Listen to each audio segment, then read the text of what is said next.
नमस्कार दोस्तों, आज की इस वीडियो में हम आपको बताएंगे करवा चौथ व्रत कथा, पूजन सामग्री विधि, चारों कहानियाँ, महात्म एवं आरती सहित।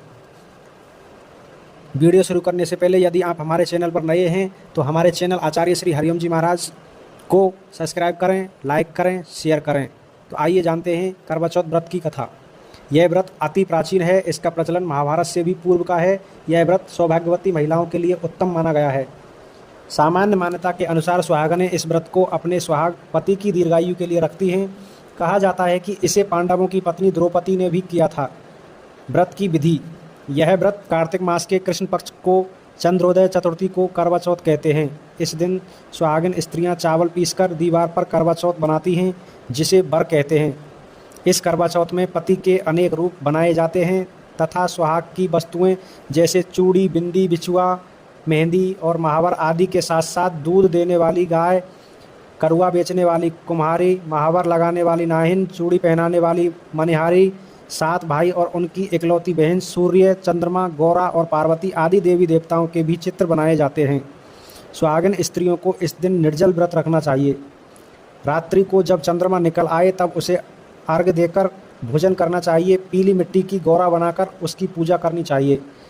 यदि दीवार पर करवा चौथ बनाने में कोई असुविधा हो तो करवा चौथ का चित्र बाजार से लाकर दीवार पर चिपकाया जा सकता है। करवा चौथ व्रत कथा। एक साहूकार था जिसके 7 बेटे और 1 बेटी थी। 7 भाई व बहन एक साथ बैठकर भोजन करते थे। एक दिन कार्तिक की कृष्ण पक्ष की चौथ का व्रत आया तो भाई बोला कि बहन आओ भोजन करें। बहन बोली कि आज करवा चौथ का व्रत है, चांद उगने पर ही खाऊंगी। तब भाइयों ने सोचा कि चांद उगने तक बहन भूखी रहेगी, तो एक भाई ने दिया जलाया, दूसरे भाई ने छलनी लेकर उसे ढका और नकली चांद दिखाकर बहन से कहने लगा कि चल चांद उगाया, अर्घ दे ले। बहन अपनी भाभियों से कहने लगी कि चलो अर्घ दे, तो भाभियां बोली तुम्हारा चांद उगा होगा, हमारा चांद तो रात को उगेगा। बहन ने अकेले ही अर्घ दे दिया और खाना खाने लगी तो पहले ही ग्रास में बाल आ गया, दूसरे ग्रास में कंकड़ आया और तीसरा ग्रास मुँह तक किया तो उसकी ससुराल से संदेशा आया कि उसका पति बहुत बीमार है, जल्दी भेजो। माँ ने जब लड़की को विदा किया तो कहा कि रास्ते में जो भी मिले उसके पांव लगना और जो कोई सुहाग का आशीष दे तो उसके पल्ले में गांठ लगाकर उसे कुछ रुपए देना। बहन जब भाइयों से विदा हुई तो रास्ते में जो भी मिला उसने यही आशीष दी कि तुम 7 भाइयों की बहन, तुम्हारे भाई सुखी रहें और तुम उनका सुख देखो। सुहाग का आशीष किसी ने भी नहीं दिया। जब वह ससुराल पहुंची तो दरवाजे पर उसकी छोटी नंद खड़ी थी। वह उसके भी पांव लगी तो उसने कहा कि सुहागन रहो, सपूती हो।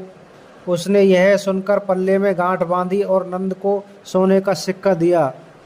तब भीतर गई तो सास ने कहा कि पति धरती पर खड़ा है, तो वह उसके पास जाकर उसकी सेवा करने के लिए बैठ गई। बाद में सास ने दासी के हाथ बची कुची रोटी भेज दी। इस प्रकार से समय बीतते बीतते मृगशर मार्गशीर्ष की चौथ आई तो चौथ माता बोली करवा ले, करवा ले, भाइयों की प्यारी बहन करवा ले। लेकिन जब उसे चौथ माता नहीं दिखलाई दी तो वह बोली हे माता, आपने मुझे उजाड़ा है तो आप ही मेरा उद्धार करोगी, आपको मेरा सुहाग देना पड़ेगा। तब उस चौथ माता ने बताया कि पौष की चौथ आएगी, वह मेरे से बड़ी है, उसे ही सब कहना, वही तुम्हारा सुहाग वापस देगी। पौष की चौथ आकर चली गई, माघ की चली गई, फागुन की चली गई, चैत्र, बैसाख, जेठ, आषाढ़ और श्रावण भादों की सभी चौथ आई और यही कहकर चली गई कि आगे वाली को कहना। असोज की चौथ आई तो उसने बताया कि तुम पर कार्तिक की चौथ नाराज है, उसी ने तुम्हारा सुहाग लिया है, वही वापस कर सकती है, वही आएगी तो पांव पकड़कर विनती करना। यह बताकर वह भी चली गई। जब कार्तिक की चौथ आई तो वह गुस्से में बोली भाइयों की प्यारी करवा ले, दिन में चांद उगानी करवा ले, व्रत खंडन करने वाली करवा ले, भूखी करवा ले। तो यह सुनकर वह चौथ माता को देखकर उसके पांव पकड़कर गिड़गिड़ाने लगी, हे चौथ माता, मेरा सुहाग तुम्हारे हाथों में है, आप ही मुझे सुहागिन करें। तो माता बोली, पापिन हत्यारिन, मेरे पांव पकड़कर क्यों बैठ गई? तब वह बोली कि जो मुझसे भूल हुई उसे क्षमा कर दो, अब भूल नहीं करूँगी।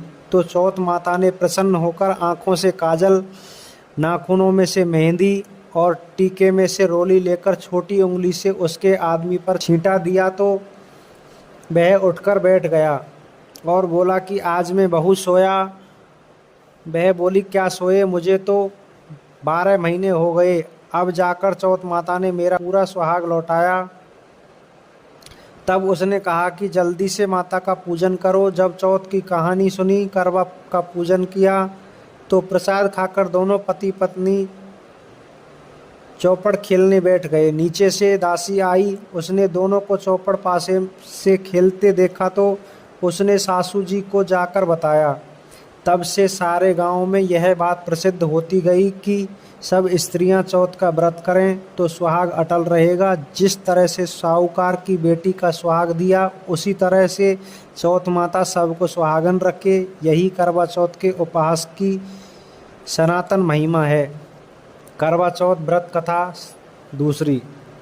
अति प्राचीन काल की बात है। एक बार पांडुपुत्र अर्जुन तप करने के लिए नीलगिरी पर्वत पर चले गए थे। इधर पांडवों पर अनेक मुसीबतें पहले से ही थी।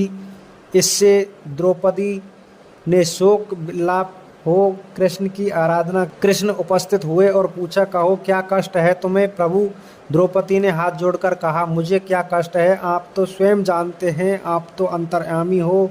मुझे कष्टों के बोझ से विहल कर दिया है। क्या कोई ऐसा उपाय है जिससे इन कष्टों को छुटकारा मिल सके? तुम्हारा प्रश्न अति उत्तम है द्रौपदी। कृष्ण मुस्कुराकर बोले, प्रभु, फिर मुझ दुखी नारी का कष्ट दूर करने का उपाय बताइए। द्रौपदी ने कहा। श्री कृष्ण बोले, यही प्रश्न एक बार पार्वती जी ने शिव जी से कर दिया था। तब शिव जी ने पार्वती जी को करवा चौथ व्रत का विधान बताया था।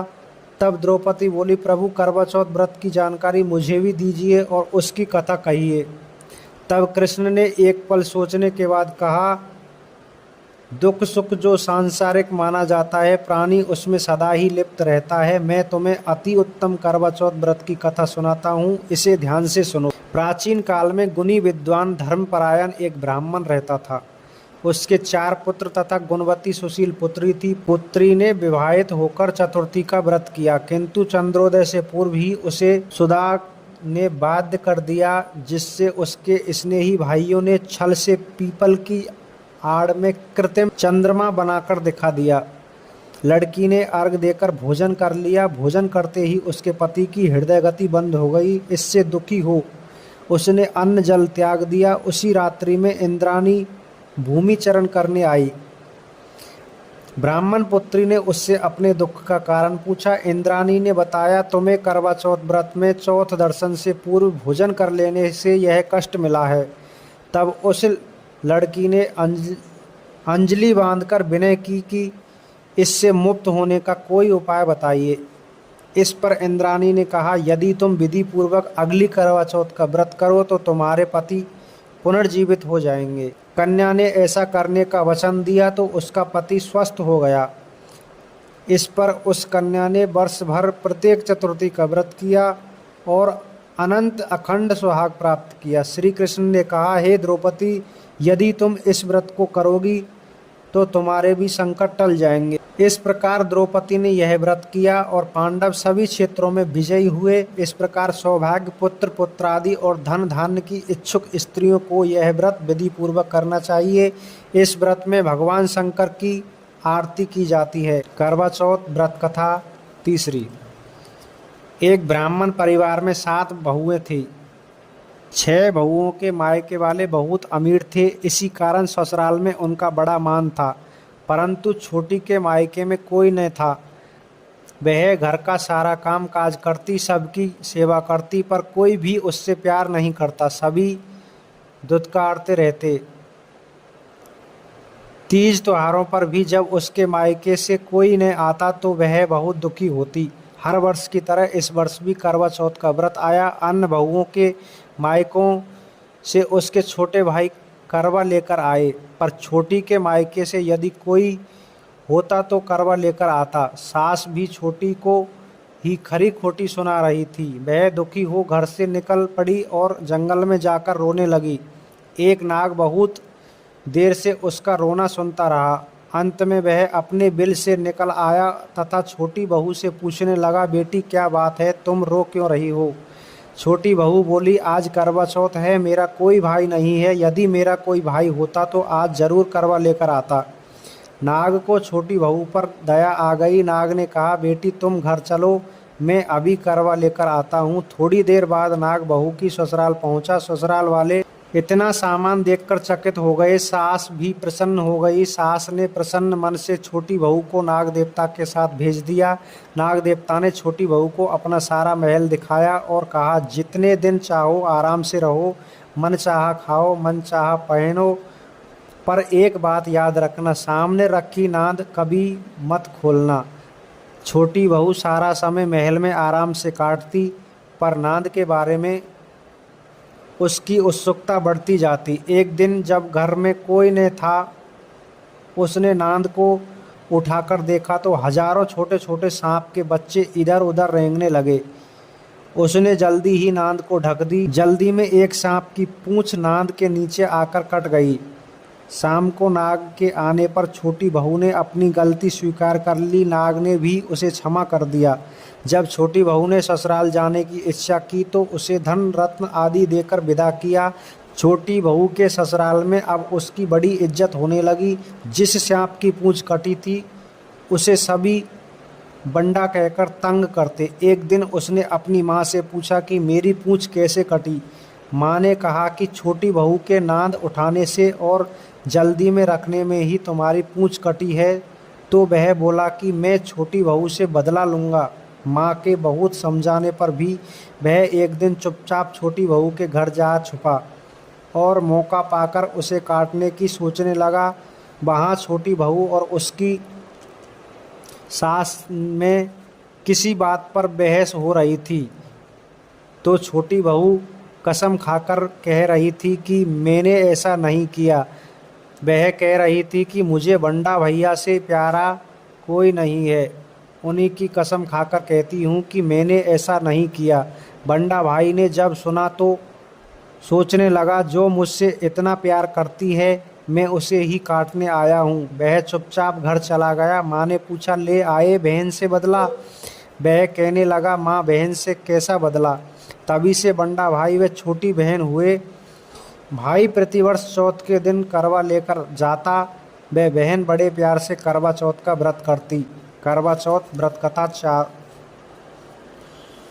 चौथी कथा। प्राचीन काल में करवा नाम की एक पतिव्रता स्त्री अपने पति के साथ नदी किनारे एक गांव में रहती थी। कार्तिक मास के कृष्ण पक्ष की चतुर्थी चौथ के दिन उसका पति नदी में स्नान करने के लिए गया। स्नान करते समय एक मगरमच्छ ने उसका पैर पकड़ लिया। वह करवा नाम लेकर जोर जोर से अपनी पत्नी को पुकारने लगा।